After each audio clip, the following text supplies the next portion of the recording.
Hi, my name's Simon from Motordrome, and today we're going to do a walk around and a driving video as well on a separate video of this rather special 2012 Land Rover Defender 110 2.2 TDCi that's been quite highly modified, as you can probably see behind me.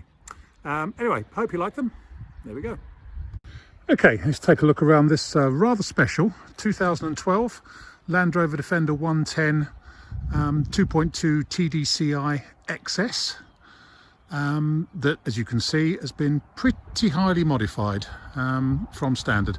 Finished in Orkney grey. I won't go through the total spec on the video because we've pretty much written it all down, but suffice to say the body is 6 inches taller than a standard one. It's the first time I've done a video up on the grass here, because even a standard vehicle struggles to get over the lip onto the grass, but this one, no problem at all.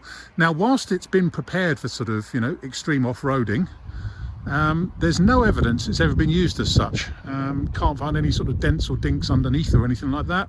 The paint is in really good shape, so I don't think, although it's been prepared to look like and is obviously very capable of doing it, I don't think it's ever been done. But just a couple of things we will mention that we haven't in the video. As you can see, front suspension, you've got heavy duty front springs, extended shock towers, decarbon front shocks that are mounted to the side of the shock tower. Not sure who the suspension kit is by. It may be Gwyn Lewis, but not sure about that. Obviously cranked heavy duty trailing arms there, and under the front here I think we've got heavy duty steering arms, but I can't see because of the steering guard. Carrying on round, so you've got big spacers on the wheels, as you can see. At the back there, if you know your Defenders, you know that that linkage is normally slightly different. That's been altered for extra articulation. You've got twin rear shock absorbers on the back, not sure what manufacturer they are, and heavy duty springs. Extended and heavy duty anti-roll bar. It really has got the lot, this one. Apparently the mods overall cost around 25k, but obviously that included things like the lovely Patriot roof rack with the rear access ladder, the panoramic rear windows, the sort of custom made side runners, which I must admit I haven't cleaned as well as I could have done. I don't hardly feel them at all, but look at them. To get that organised. So anyway, let's take a walk around it and pick out some good bits and bad bits. Really not a lot in the way of bad bits to talk about. Around the front end it's all very, very tidy indeed. Haven't tested the winch. We've got all the remote control for it in the vehicle, but haven't tested that. Have got a tiny blemish just there. Looks like when they were fitting these KBX light covers they managed to nick a bit of the paint. Small blemish just there, and I have actually noticed just in the back of the bonnet here, very slight depression, which you can see on the video there. Hasn't broken the paint, but don't know why that is, but it's a very slight depression just there. Otherwise around the front, very, very nice. Down the side, I mean, the extended arches do give it a bit of extra beefiness, I must admit. Not that much is required. This one, however, is a little bit marked just up here. Underneath here, let's have a look.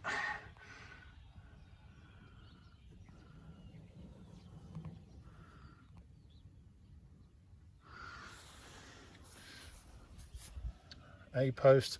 You'll see it's also got security bolts for the doors. Should make a note of that. A couple of scratches here. Obviously this number plate, someone's tried to remove it at some point. It's probably the best place for it in fairness, but they've tried to remove it and damaged some of the paint on the scuffle. Little bit of paint loss around the underneath the screen rubber as always, but the screen blocks themselves are in good shape. There's a chip in the windscreen just up there, a long way outside the MOTable area, so don't need to worry about that. Near side door is all very nice. Interior wise it's lovely. You've got these lovely Recaro half leather seats, heated. They're the sort that are fitted in the SVX. headlining is all nice. It doesn't smell doggy or anything in here. We've got the nice Ruskin cubby box, double din stereo with the other switches moved over there to suit. Sorry about the low sun. T&D steering wheel, which I'm not a fan of, I must admit, but some people like them. This one's also fully carpeted, unusually for a 12 plate one, and has been fully soundproofed underneath the carpeting. It's actually remarkably quiet for a Defender, especially one running on massive tyres. You've got your Alpine subwoofer with the controls there. All the door cards are all nice. And so you've got these custom side runners and rock sliders. You do need, even I need them at 6'6" to climb into this. The side steps. In the back here, it's all exactly as you'd expect, in good order. Near side rear wings all nice. Roof rack's all nice. I did notice a little bit of powder coatings come off the rear ladder, but let's have a look under the back here on the near side.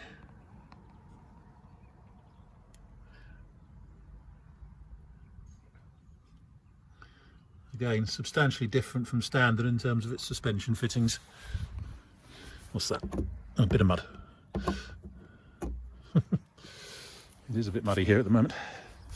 Around the tail end, show you the rear cross member. Looks like it's been coated in some protection. A little bit of discoloration just coming up just there.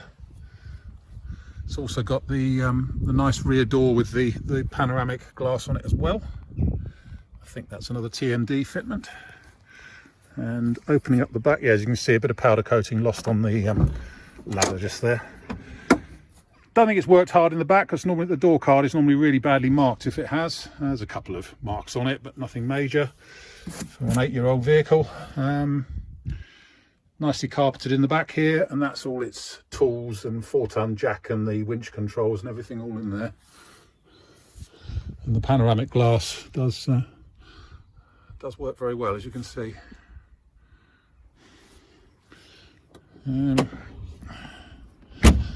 Carrying on round. Oh, I haven't shut the driver's door properly. Offside rear wing is all nice. Nothing to get too excited about there. And then again underneath,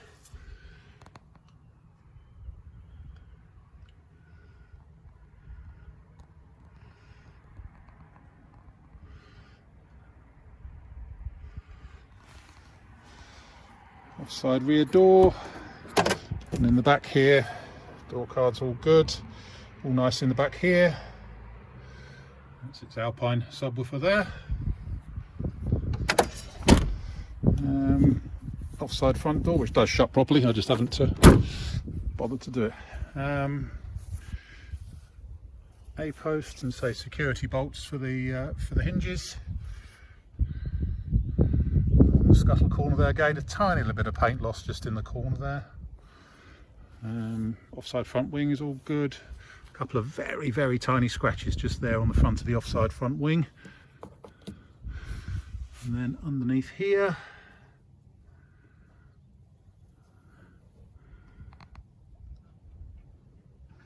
there we go. Absolute one-off this, it's fabulous. Really does get a lot of looks when you're driving it. So there we have it. My name's Simon. You can reach me in the office on 0118 907 1495, or you can go to our website, which is www.moto-drome for any more information. Okay, we'll just do a video of this 2.2 TDCi Defender 110. The engine's nice and warm and running at the moment. Even my 6'6", I'm not tall enough to actually sort of get over the engine, so because of its rather high lift on it. But as you can see, it's not making any funny noises. You can hear the aircon compressor cutting in and out. It's doing exactly what it should. There we have it.